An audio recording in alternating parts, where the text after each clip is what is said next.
Inverter या non inverter, जाने कौन सा एसी है आपके लिए बेस्ट। नमस्कार दोस्तों, स्वागत है आपका हमारे चैनल पर। मैं हूं आपके साथ पूजा। आज की इस वीडियो में हम बात करेंगे गर्मी के मौसम के सबसे जरूरी उपकरण यानी कि एसी और एयर कंडीशनर की। आज के इस वीडियो में हम बात करेंगे गर्मी के मौसम के सबसे जरूरी उपकरण एसी यानी कि एयर कंडीशनर की।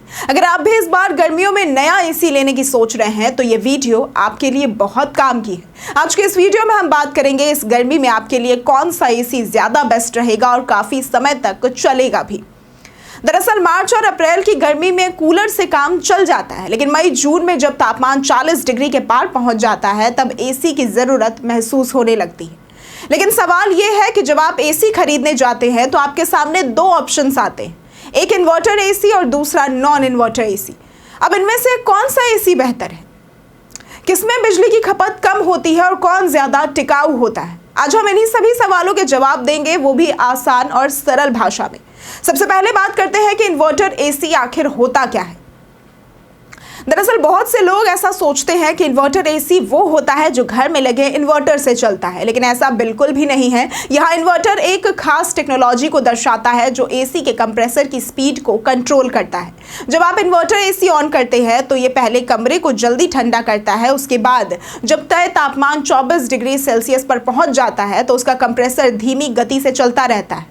मतलब ये कि ये एसी पूरी तरह से बंद नहीं होता बल्कि कम पावर पर लगातार चलता है। इससे कमरे में लगातार एक जैसी ठंडक बनी रहती है और बिजली की खपत भी काफी कम होती है। अब आपको बताते हैं कि नॉन इन्वर्टर एसी क्या होता है। दरअसल इसमें कंप्रेसर या तो पूरी ताकत से चलता है या फिर बंद रहता है। जब आप एसी ऑन करते हैं तो ये तब तक चलता है जब तक कमरा ठंडा ना हो जाए। जैसे ही तापमान कम होता है एसी बंद हो जाता है, फिर जैसे ही तापमान बढ़ता है एसी फिर चालू हो जाता है।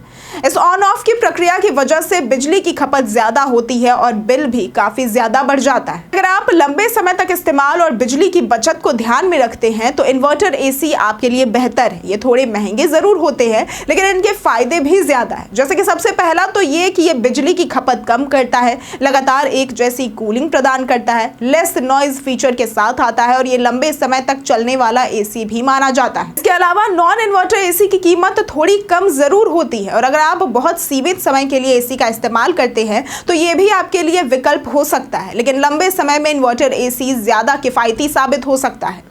अब आपको बताते हैं कि एसी खरीदते समय आपको किन बातों का ध्यान रखना सबसे ज्यादा जरूरी है। सबसे पहला है रूम का साइज। अगर आपका कमरा 120 से 150 स्क्वायर फीट है तो 1 टन का एसी काफी है। बड़े कमरों के लिए 1.5 टन या फिर 2 टन का एसी लेना आवश्यक होता है।